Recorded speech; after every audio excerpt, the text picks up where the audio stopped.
Hey guys, hope you're doing well. So in this video, I'll shortly describe one of the GoHighLevel workflow actions called call. So this is actually really essential to understand because a lot of people seem to be confused about how it works. So in this video, I'll tell you exactly how it works so you can apply it on your workflows and start using it. So let's go to automations and let's go to create workflow, start workflow.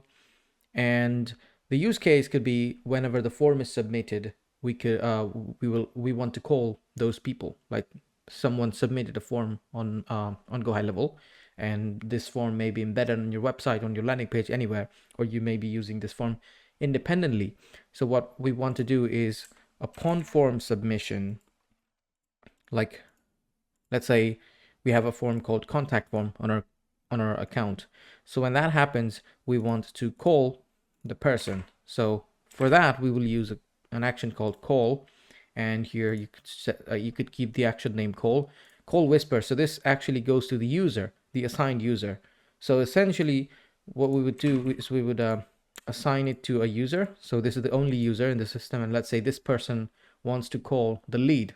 So that's why we will assign this lead that just submitted this form to this person first, and then we will wait for, let's say I wait for 1 minute, because literally, like, when the lead submits the form, literally if you just call, then it's pretty weird. So I would assign it to the user when the form is submitted, the lead to the user, and then I will wait for 1 minute, and then I will apply the action called call. So I'll just say call for new lead. So this is a whisper message that will be played 3 times before connecting the call. And during that time, like whenever this happens, let me just save this. So a form is submitted by, let's say, Mark, and Mark gets assigned user John. So John is the assigned user to Mark now, and then the system waits for 1 minute and makes the call. So the call goes to John first, the assigned user. So this call will go to John first, and the whisper message, this whisper message will be played 3 times. And John, the assigned user, has to press any key to connect the call. When John presses the key, the call goes to Mark. That's how it works. So it's really essential if you're using the call feature to have an assigned user.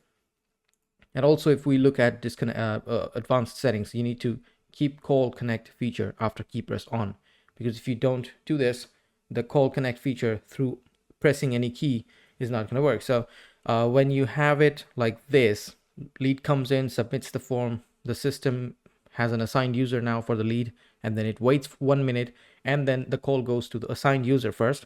If the assigned user presses any key, then the call goes to the lead. That's how it works, and that's really efficient if you're doing it automatically. And especially when you have a salesperson on the team, this is how you should do it.